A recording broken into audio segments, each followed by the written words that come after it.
నమస్తే welcome to Sakshi sports నేను మీ కృష్ణబాల Rajasthan Royals play offs కు చేరాలంటే తప్పక గెలవాల్సిన మ్యాచ్లో సమిష్టి ప్రదర్శనతో సత్తా చాటిన సంగతి తెలిసిందే.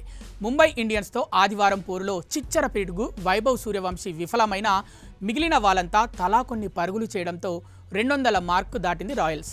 ఆ తర్వాత కట్టుదిట్టమైన బౌలింగ్తో ముంబై బ్యాటర్ల పని పట్టింది. బ్యాటింగ్లో భారీ సిక్స్లతో రెచ్చిపోయిన జోఫ్రా ఆర్చర్ బౌలింగ్లో కీలక వికెట్లు పడగొట్టి మ్యాచ్ను రాజస్థాన్ వైపు తిప్పాడు.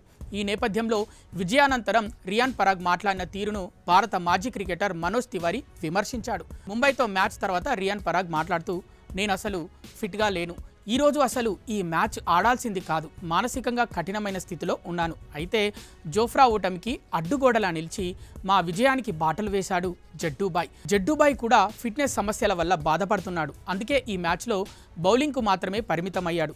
త్వరలోనే ఫిట్గా మారి తిరిగి వస్తాడని తెలిపాడు. ఈ వ్యాఖ్యలపై కామెంటేటర్ మనోజ్ తివారీ స్పందించాడు. రియాన్ పరాగ్ అసలు ఏం చెప్పడానికి ప్రయత్నిస్తున్నాడో నాకు అసలు అర్థం కాలేదు. గాయపడినా మానసికంగా సిద్ధంగా లేకపోయినా ఆడానని చెప్తున్నాడు. వర్క్లోడ్ కారణంగా రవీంద్ర జడేజాకు విశ్రాంతినిచ్చినట్లు తెలిపాడు. కెప్టెన్ రియాన్ సంతోషించాలి, కానీ ఫీల్డింగ్ కోచ్ మాత్రం ఇందుకు భిన్నంగా మాట్లాడాడు. అంతా గందరగోళంగా ఉంది. జట్టు ప్లే ఆఫ్స్ చేరినందుకు కెప్టెన్గా రియాన్ సంతోషించాలి, అంతేగాని ఇలాంటి సమయంలో పొంతన లేని స్టేట్మెంట్ల ద్వారా అందరినీ కన్ఫ్యూజ్ చేయడం సరికాదు అని మనోజ్ తివారీ పేర్కొన్నాడు. కాగా వ్యక్తిగతంగా రియాన్ పరాగ్పై విమర్శలేమీ కొత్త కాదు.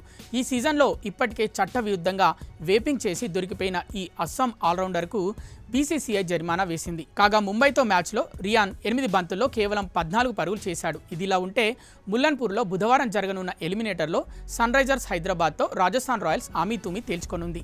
అంతకుముందు తొలి క్వాలిఫైయర్లో మంగళవారం గుజరాత్తో బెంగళూరు తలపడనుంది.